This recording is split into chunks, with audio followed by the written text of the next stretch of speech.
Assalamualaikum warahmatullahi wabarakatuh.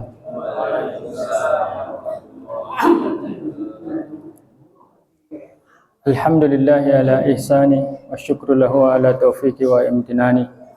Asyhadu an la ilaha illallah wahdahu la syarikalah wa asyhadu anna sayyidana Muhammadan abduhu wa rasuluhu ad-da'i ila ridwani. Allahumma salli ala sayyidina Muhammadin wa ala alihi wa ashabihi wa ala ummati. Amma ba'd. Alhamdulillah, sepatutnya kita mengungkapkan rasa syukur kita kehadirat Allah Subhanahu wa taala dengan asbabnya, dengan keridhaannya, dengan taufiknya kita bisa berada di tempat ini menjalankan pengabdian kita, membuktikan penghambaan kita kepada Allah Subhanahu wa taala, yakni dengan melakukan sholat secara berjamaah. Tak lupa kita iringkan hamdalah kita ini dengan salam dan sholawat kehadirat Nabi besar Muhammad sallallahu alaihi wasallam dan juga kepada keluarganya, kepada sahabatnya dan orang-orang yang mengikuti sunnahnya hingga di yaumil akhir. Mudah-mudahan kita diberikan keistiqomahan oleh Allah Subhanahu wa taala untuk mengikuti sunnah-sunnah beliau selama hayat masih dikandung badan. Mudah-mudahan dengan begitu kita mendapatkan predikat takwa kepada Allah Subhanahu wa taala. Alhamdulillah, kayaknya udah lama saya nggak kesini. Saya ingat saya terakhir ini awal-awal tahun ya. Ini udah mau penghujung tahun lagi. Lebih. Saya ingat saya terakhir tuh awal tahun kesini karena nggak pernah dapat jadwal kesini saya. Entah yang ngatur jadwalnya siapa nih. Alhamdulillah. Tapi saya senang kalau kembali ke sini, senang karena melihat wajah-wajah ahlul jannah ya, insyaallah.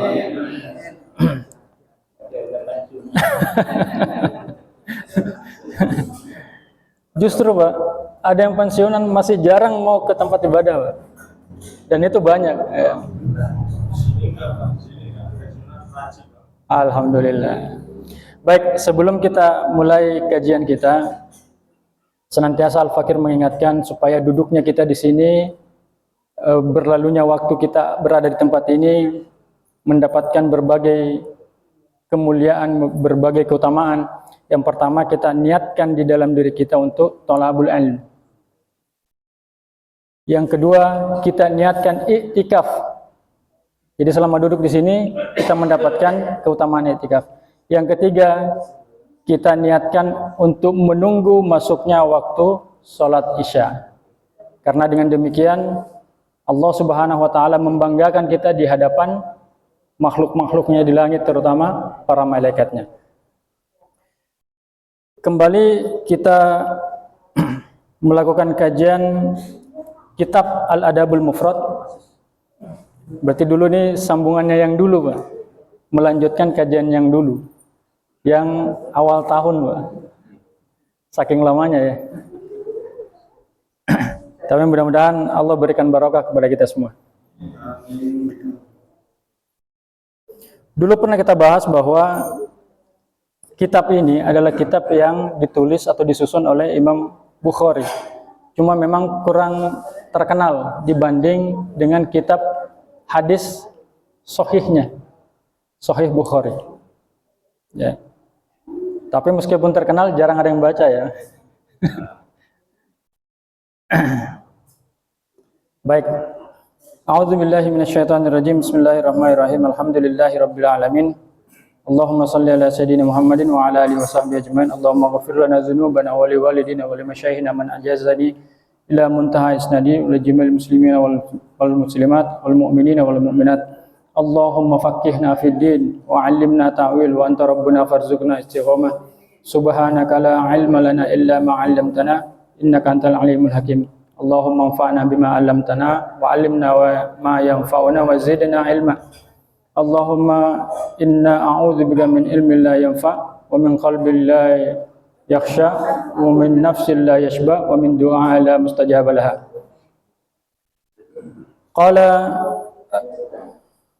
Abi Abdullah Muhammad bin Ismail Al-Bukhari rahimahullahu ta'ala fi kitabihi Al-Adabul Mufrad wa nafa'ana bihi wa bi ulumi fid dharain amin. Syukran jazakallah.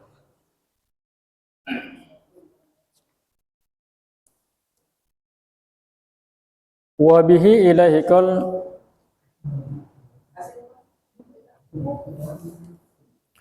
haddatsana Adam qala haddatsana Syu'bah qala haddatsana Ya'la bin Atha an abihi rahimahullahu ta'ala an Abdullah bin Umar radhiyallahu anhuma qala ridha rabbi fi ridhal walidi wa sukhtu rabbi fi sukhtil walidi. Ini kalau saya lihat nomornya ini baru hadis yang nomor 2 nih. Berarti nggak pernah lanjut.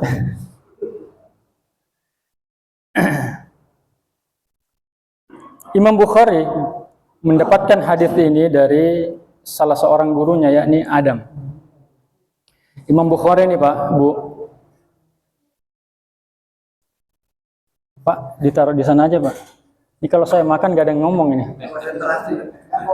Nggak ngomong malah.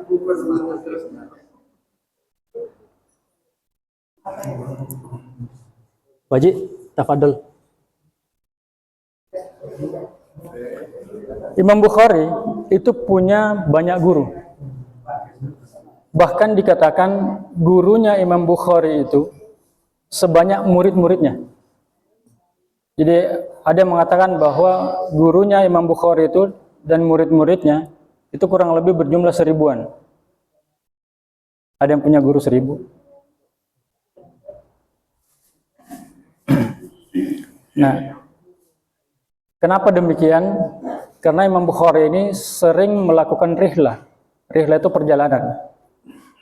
Rihlah dari satu negeri ke negeri yang lain. Buat apa? Buat mencari hadis. Ya, rihlah fi thala'ul ilm. Rihlah untuk mencari ilmu. Saat itu yang dikenal itu, yang dimaksud dengan ilmu itu adalah hadis. Maka beliau itu seringkali keluar negeri, keluar dari negerinya, meninggalkan tanah kelahirannya untuk mencari hadis. Maka kemudian beliau mengumpulkan hadis-hadis beliau, terutama yang makomnya atau statusnya sahih, beliau kumpulkan dalam satu kitab hadis, yang itulah yang kita kenal dengan nama Sahih Bukhari. Beliau itu ketika mau memasukkan satu hadis di dalam kitab sahihnya, beliau itu bersuci dulu, baru kemudian melakukan sholat sunnah 2 rakaat, baru kemudian menulis hadis. Setiap hadis itu dikatakan oleh para murid-muridnya begitu. Ya, jadi untuk nulis saja beliau suci. Beliau sholat sunnah dulu. Beliau berharap mudah-mudahan Allah memberikan taufik dan hidayahnya kepada beliau sehingga apa yang menjadi tulisannya atau karyanya ini menjadi berkah bagi seluruh umat Islam. Dan kita kenal bahwa kitab Sahih Bukhari ini adalah kitab tersahih yang kedua setelah Al-Quran. Ya. Kan ada Sahih Muslim juga. Akan tetapi kitab sahihnya Imam Bukhari ini dikatakan lebih presisi, lebih sahih. Kenapa? Karena lebih ketat menyeleksi hadis-hadisnya dibanding dengan Imam Muslim. Maka kalau di dalam Maratibus Sahih itu urutan kitab sahih, maka yang paling atas itu adalah muttafaq alaih atau hadis sahih yang ada di dalam kitab Sahih Bukhari dan Sahih Muslim. Yang paling tinggi itu dari kitab-kitab hadis. Ya, maratibus sahihnya itu muttafaq alaih, yakni sahihain. dari kitab sahihnya Bukhari dan kitab sahihnya Muslim yang disepakati oleh keduanya. Baru kemudian selanjutnya itu adalah sahih Bukhari. Baru kemudian yang ketiga sahih Muslim. Jadi yang pertama itu yang ada di dalam kitab sahih Bukhari dan sahih Muslim itu yang paling top, kitab hadis yang paling sahih. Baru yang kedua kitab sahih Bukhari, yang ketiga sahih Muslim. Yang keempat itu adalah kitab sahih yang sesuai dengan syarat Bukhari Muslim. Kemudian yang kelima, kitab hadis sahih sesuai dengan syarat Bukhari. Kemudian yang keenam, sesuai dengan syarat Muslim. Dan yang ketujuh atau yang paling bawah itu adalah hadis sahih di luar syarat Bukhari dan Muslim. Emang ada ada hadis sahih di luar syarat Bukhari Muslim? Ada. Ya. Salah seorang dari gurunya Imam Bukhari, yakni Adam, disebutkan sini Adam. Ya. Ini enggak terlalu kita kulik ininya ya. Kita enggak terlalu mendalam mengenai rijalnya. Gurunya Imam Bukhari berkata, haddatsana Syu'bah. Jadi gurunya dari gurunya Imam Bukhari namanya Syu'bah. Beliau berkata haddatsana Ya'la bin Atha an abihi, dari bapaknya rahimahumullah. An Abdullah bin Umar radhiyallahu anhuma, dari Abdullah bin Umar. Ada yang kenal ini? Abdullah bin Umar? Abdullah bin Umar bin Khattab radhiyallahu anhu. Jadi anaknya Umar bin Khattab. Makanya kalau disebutkan Abdullah bin Umar itu biasanya disertakan tarhim di belakangnya rahimahumullah. Ya, radhiyallahu anhuma. Ya, karena sahabat ya. Radhiyallahu anhuma. Kenapa dikatakan huma? Huma itu kan domirnya ada dua orang. Yang dimaksud adalah Allah ridha kepada Abdullah dan Allah ridha kepada Umar bin Khattab, bapaknya. Karena Abdullah bin Umar ini membawa nama bapaknya, Ibnu Umar. Ibnu Umar bin Khattab. Qala ridha Rabbi, ridhonya Allah, fi ridhul walidi, terdapat pada keridhaan kedua orang tua. Ya. Wa sukhtu Rabbi, dan kemarahan Allah, fi sukhtil walidi, terletak pada kemarahan kedua orang tua. Ada yang nggak punya orang tua? Ada yang nggak punya orang tua? Ada nggak manusia yang nggak punya orang tua?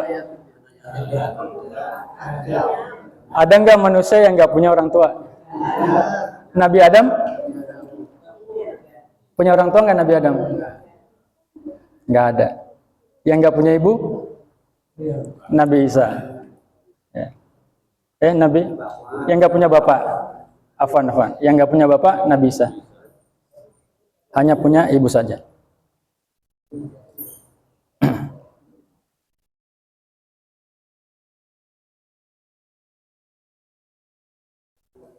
Hadis ini kalau kita lihat, hadis ini tidak menyampaikan bahwa perkataan ini berasal dari Nabi Shallallahu Alaihi Wasallam. Hanya sampai kepada sahabat Abdullah bin Umar bin Khattab radhiyallahu anhuma.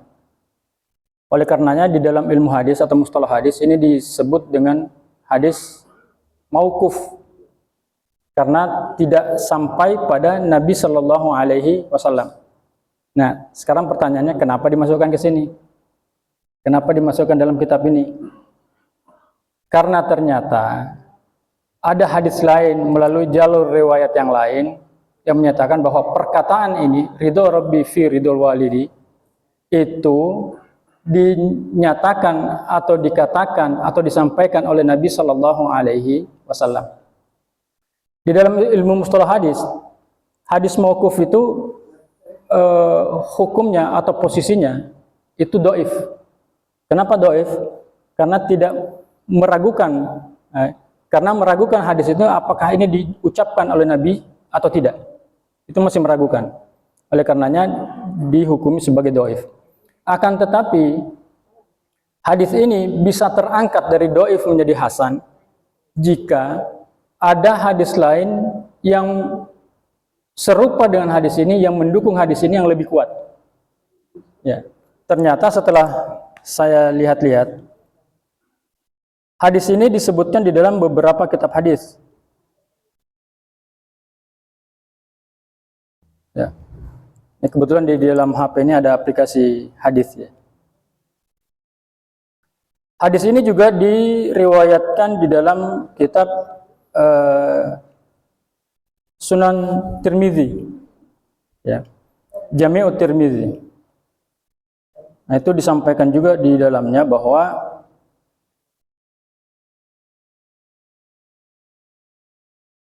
Imam Tirmizi ini menyebutkan bahwa hadis ini itu disebutkan diriwayatkan oleh Abdullah bin Umar radhiyallahu anhuma anin Nabi sallallahu alaihi wasallam. Jadi ini marfu. Jadi kalau hadis yang sampai kepada Rasulullah itu namanya hadis marfu. Kalau yang tadi tidak sampai, hanya sampai kepada sahabat, namanya hadis mauquf. Ini hadis marfu sampai kepada Rasulullah sallallahu alaihi wasallam dengan redaksi yang sama. Ridho Rabbi fi ridhol walidi dan seterusnya. Jadi hadis ini itu didukung oleh hadis yang lain yang lebih kuat, dan ini hadis yang diriwayat Imam Tirmizi ini status hukumnya hadis sahih.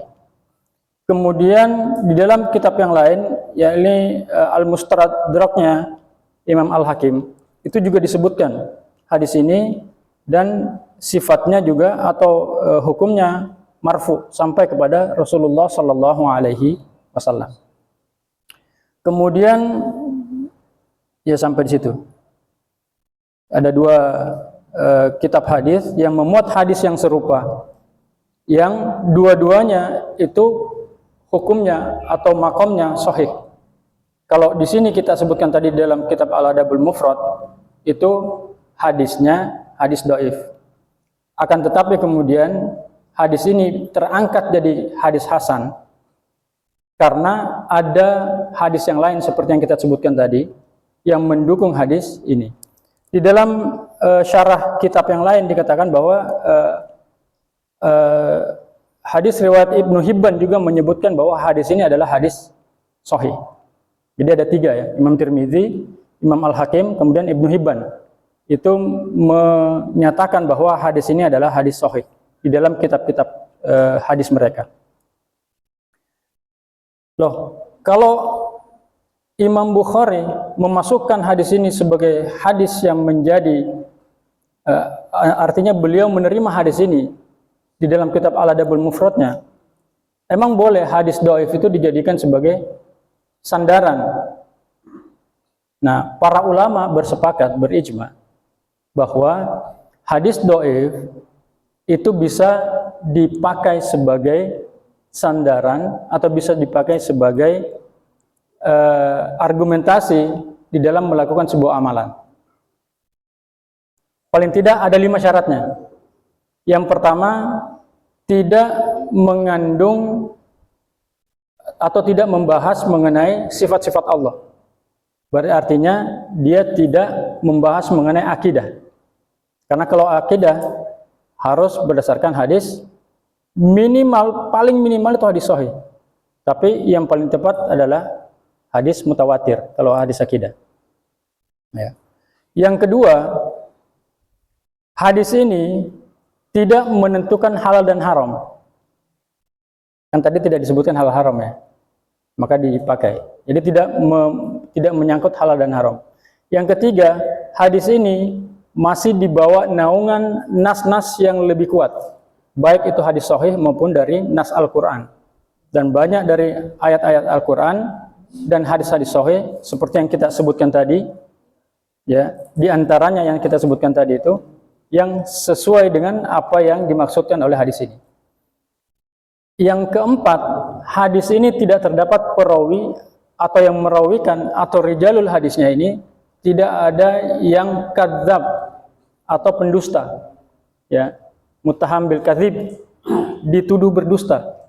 Itu tidak ada perawinya yang dituduh berdusta.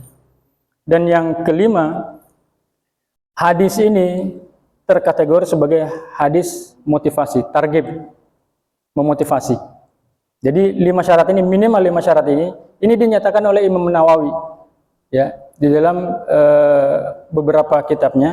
Kemudian Al-Hafidz Ibnu Hajar Al-Asqalani di dalam kitab mustalah hadisnya. Jadi kemudian para ahli hadis bersepakat bahwa hadis dhaif itu bisa dipakai untuk sandaran amalan ya, terutama amalan memotivasi, asalkan memenuhi paling tidak 5 syarat tadi. Ya. Meskipun ada juga orang yang berpendapat bahwa hadis dhaif itu sama sekali nggak bisa dipakai, ada juga yang berpendapat begitu.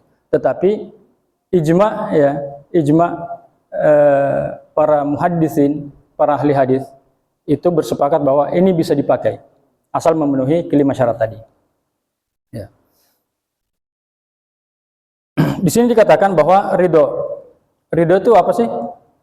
Ridho di dalam kitab ini dikatakan sebagai tarkul mukhalafah, meninggalkan yang menyelisihinya, meninggalkan yang bertentangan dengannya.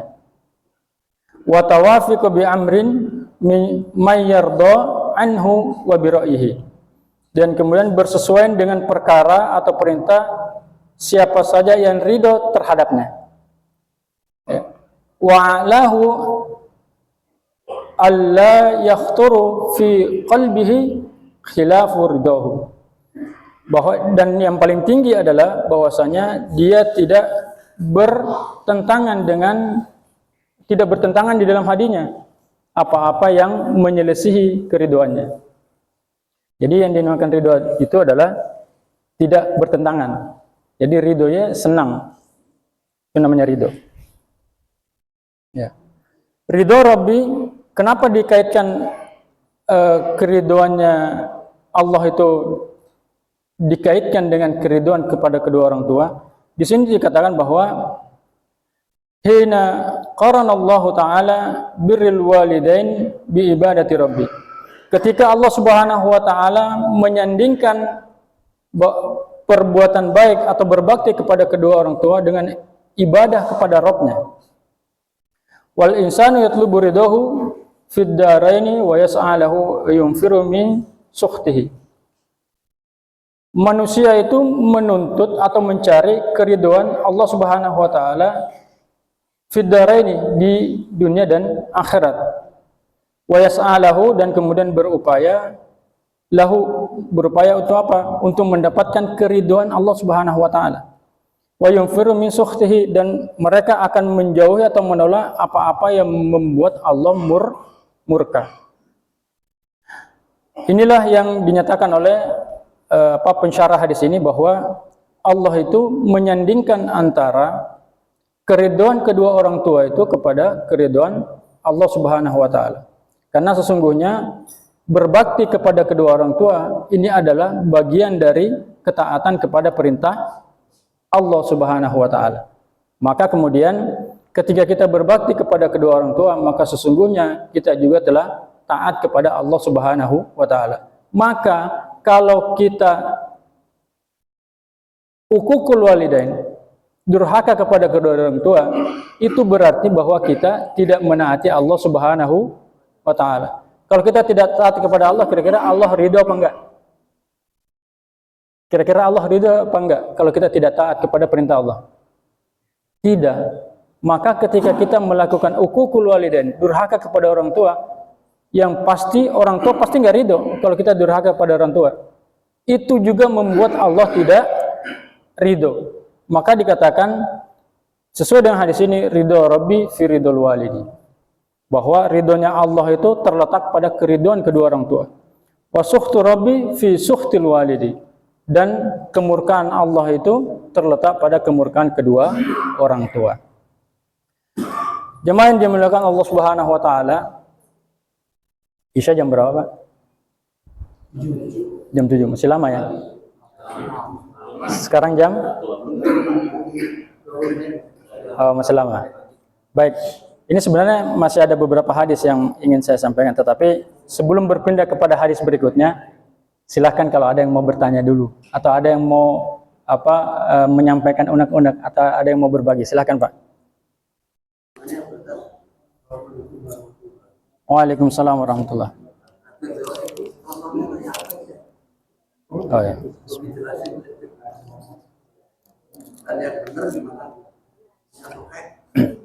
Oh ya. Hadis dhaif itu adalah hadis yang tidak memenuhi syarat hadis sahih. Nah, contoh yang tadi. Ini hadis dhaif ini kita cerita tadi. Salah satu jadi syaratnya hadis sahih itu yang pertama ittisalus sanad. Bersambung sanadnya. Dari kitab ini sampai kepada Rasulullah sallallahu alaihi wasallam itu bersambung terus-menerus. Jadi dari Imam Bukhari ke gurunya, dari gurunya Imam Bukhari ke gurunya lagi, kemudian ke gurunya lagi sampai kepada Rasulullah sallallahu alaihi wasallam, itu bersambung. Makanya kemudian para perawi hadis atau para muhaddisin, peneliti hadis, ini akan meneliti, ini murid sama guru ini pernah bertemu apa enggak nih? Nyambung apa enggak? Ya. Kalau ada kemungkinan enggak nyambung, misalnya gini. Gurunya itu meninggal tahun 250 misalnya. Kemudian muridnya itu lahir pada tahun 250 juga. Kira-kira nyambung apa enggak guru sama murid? Enggak nyambung. Kenapa? Gurunya udah meninggal, muridnya barulah lahir. Nah, ini di dalam penelitian hadis, ini dikatakan hadis ini munqati, terputus. Ya, satu ittisalus sanad. Ya. Yang kedua, para perawinya itu dikatakan sebagai perawi yang adil. Adil itu adalah perawinya siqah. Siqah itu maksudnya bisa dipercaya. Ya. Jadi ada dua sifat perawi itu yang diterima periwayatannya. Satu, dia sifatnya adil. Yang kedua, dia hafalannya atau periwayatannya dobit. Dobit itu presisi. Ya. Adil ini adalah perawi ini tidak pernah melakukan hal-hal yang sifatnya fasik. Jadi bukan pelaku dosa besar. Bukan orang yang terbiasa melakukan dosa. Jadi kalau orang yang terbiasa, misalnya nih, orang suka minum atau orang suka judi, ini periwayatannya nggak diterima, Pak. Ya. Periwayatannya tidak diterima. Kemudian yang ketiga, hafalannya dobit. Dobit itu presisi. Misalnya gini, dia ditanya mengenai satu hadis. Misalnya sekarang tahun 2025 ya. Dulu ditanya tahun 2010. Dia menyatakan bahwa hadisnya bunyinya begini. Kemudian ditanya lagi sekarang, ketemu lagi sama orang yang sama. Ditanya, mana hadis yang kamu riwayatkan dulu? Dia masih menyatakan yang sama. Berarti kan presisi.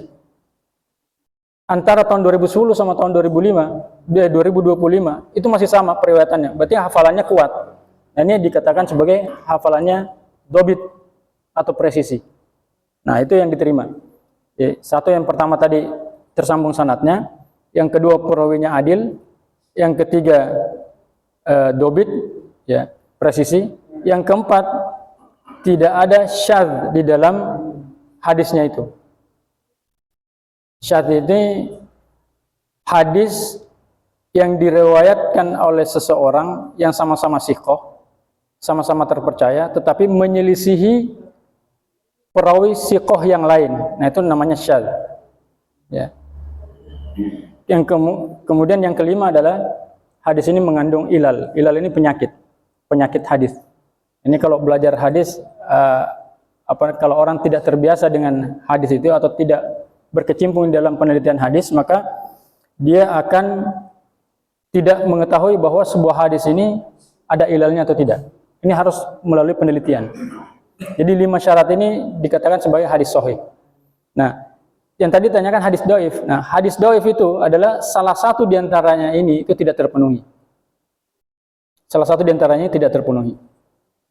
Maka kemudian kalau hadis dhaif itu misalnya nih, eh, perawinya tidak dobit misalnya. Jadi hafalannya goncang, hafalannya berubah misalnya.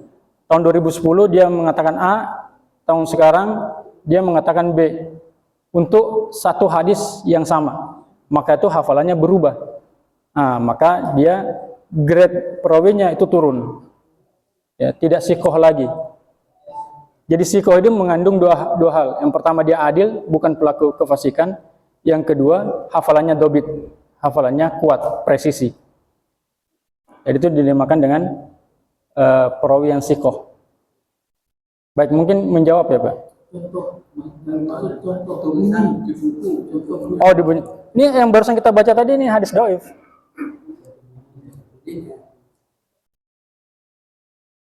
Saya ulang lagi ya. Oh.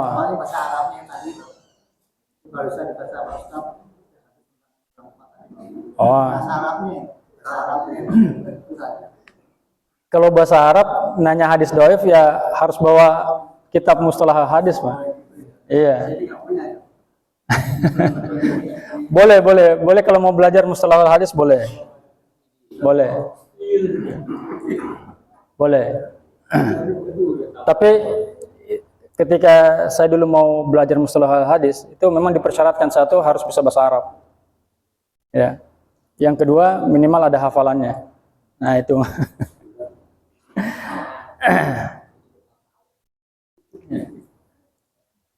Sebenarnya kalau kita belajar mustalahul hadis sebenarnya bisa sih Pak. Cuma yang menyulitkan kita itu adalah istilah-istilah yang semuanya berbahasa Arab. Itu yang menyulitkan. Karena bahasa Arab ini kan bukan bahasa ibu kita. Bukan bahasa sehari-hari kita. Meskipun tiap hari juga kita Assalamualaikum itu bahasa Arab. Tapi bukan itu yang dimaksud. Jadi minimal kita tahu lah bagaimana gramatikal bahasa Arab, bagaimana nahwu sorofnya itu minimal kita tahu. Ya. Jadi kalau misalnya ingin mencari takrifnya atau definisinya di dalam kitab, ya harus bawa kitab mustalahul hadis. Sekarang kitab mustalahul hadis banyak. Ya. Yang sering dipakai di pondok-pondok itu adalah kitab mustalahul hadis karya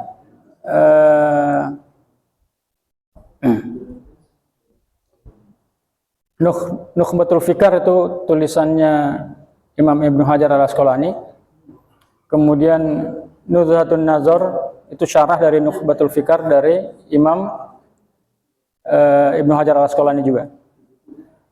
Kemudian Imam An-Nawawi itu menulis Takrib wa Taisir, itu mustalahul hadis juga. Kemudian At-Taisir fi mustalahul hadis karya Mahmud Tohan. Nah, ini yang paling banyak dipakai di pondok karena dia kitab belakangan, kitab mutakhir. Mungkin itu sedikit ya Pak ya. Jadi kalau mau belajar ini, kalau belajar mustalahul hadis itu berarti serius belajar hadis itu. Meskipun itu masih kitab dasar. Karena namanya mustalahul hadis ini mempelajari istilah-istilah di dalam pelajaran hadis. Ya, istilah-istilah dalam pelajaran hadis. Kitab-kitab hadis itu banyak, Pak. Pertama yang paling dasar itu kita belajar istilah, namanya mustalahul hadis. Yang kedua kita belajar jarah wa ta'dil. Ya. Jarah itu Jarah itu apa? Istilahnya mengungkap kejelekannya, ya, mengungkap aibnya. Wa ta'dil, ta'dil itu memberikan predikat adil terhadap perawi. Itu jarah wa ta'dil. Kemudian nanti belajar ilal atau penyakit di dalam hadis. Banyak Pak itu, Pak. Kemudian apa lagi? Belajar syarah hadis, kemudian belajar fikih hadis. Banyak tuh kalau serius mempelajari hadisnya. Ya. Yang tadi saya sampaikan itu sedikit di antara ilmu mustalahul hadis. Ya. Hadis sahih, hadis dhaif. Nah, itu sedikit di antara istilah-istilah yang terdapat di dalam kitab mustalahul hadis. Baik, mungkin ada yang lain, pertanyaan lain? Atau kita lanjutkan?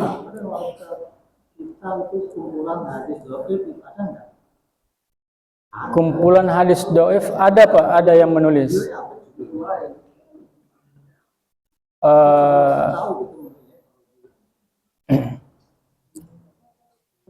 ada. Cuma saya sendiri belum belajar, belum baca. Karena yang ini aja, yang hadis-hadis yang sahih aja kita belum tamatin ini. Apalagi yang dhaif. Ya, ala kulli hal, terkadang di dalam kehidupan kita sehari-hari itu banyak hadis dhaif yang disampaikan. Ya. Akan tetapi karena memenuhi 5 syarat tadi maka masih bisa kita amalkan. Di dalam kitab ini ada beberapa hadis dhaif yang dikumpulkan oleh Imam Bukhari. Di dalam kitab Al-Azkar, kitab-kitab doa atau zikirnya Imam An-Nawawi, itu juga banyak hadis dhaif. Akan tetapi masih dipakai. Kemudian di banyak kitab hadis, terutama yang bukan kitab Indo ya. Ini kan bukan kitab Indo nih. Yang kitab Indo yang Kutubus Sittah atau Kutubut Tis'ah itu kitab Indo. Kitab Indo itu ya Sahih Bukhari, Sahih Muslim, Sunan Tirmizi, Sunan Abu Daud, Sunan Ibnu Majah, kemudian Ibnu Hibban, An-Nasai. Nah, itu masuk kitab Indo. Tetapi yang di luar kitab Indo itu biasanya banyak yang dhaif. Ada kandungan dhaifnya. Bahkan ada yang mengarang khusus yang mengumpulkan hadis-hadis dhaif. Cuma saya belum belajar khusus mengenai hadis dhaif itu belum belajar. Akan tetapi syarat-syaratnya itu sudah kita pelajari. Bahwa yang ini termasuk hadis sahih, yang di luar itu termasuk hadis dhaif dan seterusnya. Ya. Kalau Imam Tirmizi itu membagi hadis itu menjadi 3. Satu sahih, yang kedua hasan, yang ketiga dhaif. Nah, di luar ketiga ini berarti bukan hadis atau hadis maudhu, hadis palsu. Di luar ketiganya ini. Itu Imam Tirmizi. Biasanya kalau untuk memudahkan belajar hadis, itu biasanya yang dibahas, kitab hadis yang pertama dibahas itu biasanya Sunan Tirmizi, bukan langsung ke Sahih Bukhari. Ya. Termasuk saya ketika belajar kitab hadis, itu pertama kali belajar kitab Sunan Tirmizi. Karena di dalam kitab Sunan Tirmizi itu kita banyak disampaikan, Imam Tirmizi sendiri menyampaikan atau mencantumkan status hadis dari hadis-hadis yang dikumpulkan oleh Imam Tirmizi. Kalau di dalam Sahih Bukhari itu nggak dicantumkan ini hadisnya apa, yang hadisnya apa, enggak. Kalau dalam kitab Imam Tirmizi, Sunan Tirmizi itu dicantumkan hadis ini sahih, hadis ini hasan, hadis ini dhaif, itu dicantumkan. Jadi lebih mudah, biasanya bagi pemula begitu. Ya, mungkin itu Pak. Contohnya gini, cara dasarnya hadis ini benar atau enggak bahwa kaum itu nggak boleh mengumpulkan ke kuburan, tapi ada yang boleh ada enggak? Oh, ikut kuburan juga. Iya. Ini udah masuk fikih hadis ini. Udah masuk fikih hadis. Tapi ada yang enggak, ada yang enggak. Iya. Jadi ini Pak, mengenai satu topik itu terkadang hadis yang membahas topik itu ada beberapa, enggak cuma satu. Jadi terkadang satu topik, ya contoh lah tadi, bagaimana status kaum wanita yang ikut mengantarkan mayit ke kuburan. Nah, ini ada, jadi tidak cuma satu hadis, ada beberapa hadis. Maka kemudian terkadang ahli fikih itu berbeda pendapat di dalam satu topik. Karena melihat, ini banyak aspek yang dilihat. Yang pertama status hadisnya, yang kedua bagaimana istidlalnya, bagaimana istimbat hukumnya. Dari beberapa hadis ini, terkadang hadis ini status hadisnya beda-beda.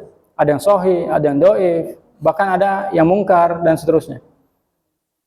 Nah, kemudian para fuqaha, jadi bukan ahli hadis lagi yang meneliti ini. Ini urusannya ahli fikih. Ahli fikih itu akan melihat dari beberapa hadis ini statusnya gimana? Apakah dia haram, ataukah dia makruh, ataukah dia mubah, atau hukum yang lain? Kan ada 5 hukumnya. Ahkamul khamsah kan ada 5 kan? Wajib, sunnah, mubah, makruh, haram. Nah, untuk menentukan hukum dari sebuah perbuatan itu apakah dia wajib, apakah dia sunnah, apakah dia mubah, atau makruh, atau haram, itu dilihat dari berbagai aspek dari hadis tersebut. Maka kemudian untuk menentukan apakah dia haram atau makruh, ataukah mubah, atau sunnah, atau wajib, maka ini diperlukan ilmu yang lebih banyak lagi. Tidak sekedar ilmu hadis saja. Lebih banyak lagi ilmunya. Jadi jangan heran kalau misalnya dalam satu perkara itu dari berbagai mazhab kemudian beda-beda kesimpulannya. Contoh begini. Ketika kita sholat, sedekapnya bentuknya seperti apa? Apakah di dada, di perut, di bawah perut, atau tangan dilepaskan? Ini beda-beda tiap mazhab. Padahal hadisnya sama yang diteliti. Akan tetapi kesimpulan fikihnya berbeda. Imam Syafi'i itu di bawah dada, di atas perut. Imam Syafi'i, yang kita semua Syafi'i kan, Syafi'iyah kan. Maka sedekapnya itu di sini nih biasanya. Teman-teman kita dari Imam Ahmad bin Hambali itu di atas nih, di dada. Ya. Teman-teman kita dari Hanafiyah itu di bawah perut. Nah, sedekapnya begini nih. Teman-teman kita dari Malikiyah itu bahkan melepaskan jarinya, melepaskan tangannya di samping badan. Jadi nggak sedekap dia. Kayak orang baris berbaris, dilepaskan semua. Padahal hadis yang diteliti sama, tapi kesimpulan fikihnya berbeda. Kenapa bisa berbeda? Pemahaman mengenai fikihnya berbeda. Pemahaman mengenai usul fikihnya berbeda. Karena tiap mazhab ini punya usul fikih masing-masing. Jadi itu sah semua itu tanda. Sah. Sah semua ya. Sah semua. Ya. Salah satu contoh juga biasanya ada perbedaan pendapat gini. Di kalangan Syafi'iyah menyentuh wanita itu, kulit wanita, ya, itu membatalkan wudhu. Tapi di Hambali enggak. Ya, di Hambali enggak. Nah, yang repot ketika haji itu, kita nggak bisa itu, nggak bersentuhan itu. Orang banyak sekali kan. Nah. Jadi nggak dipakai itu ya. Kenapa? Ya, mantap sapi nggak dipakai ya kalau lagi umroh itu ya. Gitu ya. Makanya salah satu yang salah satu yang disarankan oleh para ulama atau guru-guru kita biasanya intiqalul madhab ketika di sana. Jadi nggak pakai mazhab Syafi'i dulu, karena akan menyulitkan. Coba setiap kali bersentuhan harus wudhu, itu wudhunya tempatnya jauh itu Pak. Itu kita ke tempat wudhu balik lagi, itu udah 2 kali tawaf itu. Wallahu a'lam. Jadi gitu Pak. Ya. Ini baru satu hadis ini, udah mau masuk Isya. Lanjut minggu depan. Insya Allah. Minggu depan kayaknya ya pembahasan lainnya. Mungkin bulan depan, mudah-mudahan. Mudah-mudahan Allah pertemukan kita lagi. Kita bisa membahas yang lebih luas lagi. Ya. Mungkin ada lagi yang lain? Ini kan, Ya. kita kan kalau mendatangi taklim gini, makanya pahalanya kan sama dengan sholat sunnah 1000 rakaat itu kata ustaz ya. Itu termasuk hadis sahih atau hadis dhaif atau cuma kiasan perumpamaan aja gitu kan? Ada hadisnya Pak. Ada hadisnya. Ada hadisnya ya. Ada hadisnya. Ya. Ya. Sahih. Hadisnya nggak sampai sahih. Oh.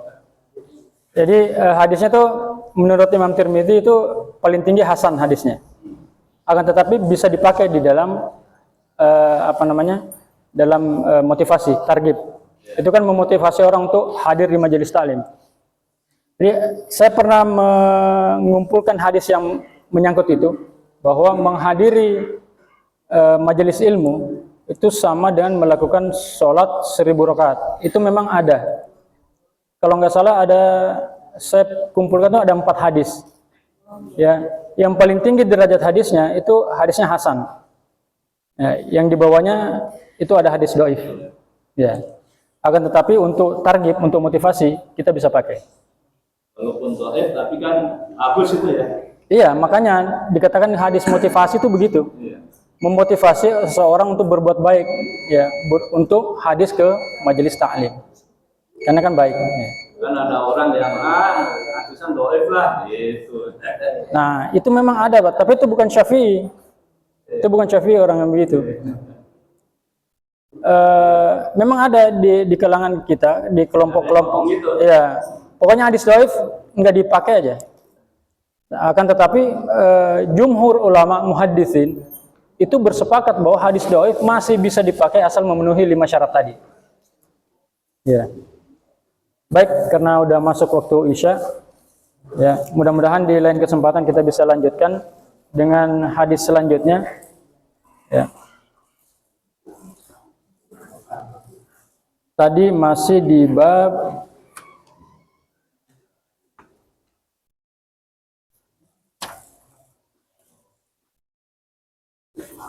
birrul walidain ya. Bab qauluhu ta'ala wa wassanal insana biwalidayhi husna atau birrul walidain, masih di awal-awal ya. Kita berdoa kepada Allah Subhanahu wa taala, mudah-mudahan Allah memberikan kita kesehatan, memberikan kita kesempatan, memberikan kita kekuatan dan kesehatan sehingga kita bisa menghadiri majelis taklim berikutnya, dan mudah-mudahan dengan asbab itu kita bisa semakin dekat kepada Allah, kita bisa mendapatkan ridho dari Allah dan menjadikan kita sebagai manusia-manusia yang bertakwa kepada Allah Subhanahu wa taala.